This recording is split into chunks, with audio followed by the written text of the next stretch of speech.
Bakit ako mananagalog? Ako isang Ilocana. Mananagalog ako kung kailangan lamang. Isang premyadong aktres ang tampok natin sa bidyong ito. Siya din ang tinaguriang Queen of Philippine Cinema. Tara, samahan niyo ang balikan ang naging karera niya sa mundo ng pelikulang Pilipino.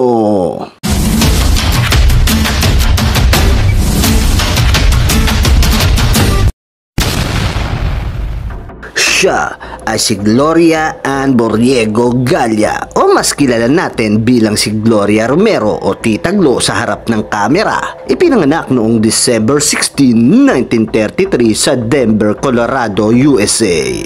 Ang kanyang ama ay isang Pilipino at ang kanyang ina naman ay isang Amerikana. Noong 4 na taong gulang pa lang siya ay umuwi ang kanilang pamilya sa Pangasinan. Ang dapat sana na bakasyon lamang ay tumagal pa dahil sa pagsiklab ng World War II. Wala silang nagawa kundi manirahan sa Pangasinan na bayan ng kanilang ama. Nag-aral si Gloria sa Mabini Elementary School sa Pangasinan at nag-high school sa Riverview High School sa Mabini. Pero hindi siya nakapagtapos ng high school nang sabihin ng kanyang guro sa P6 na hindi siya makakapagtapos. Walang pasubali niyang sinabi na never mind, it doesn't matter po, I'll be a movie star. Bata pa lang ay hilig na talaga niyang manood ng mga shooting sa pelikula. Kaya naman hindi nakakapagtaka na ito din ang kanyang naging landas. Sa edad na 16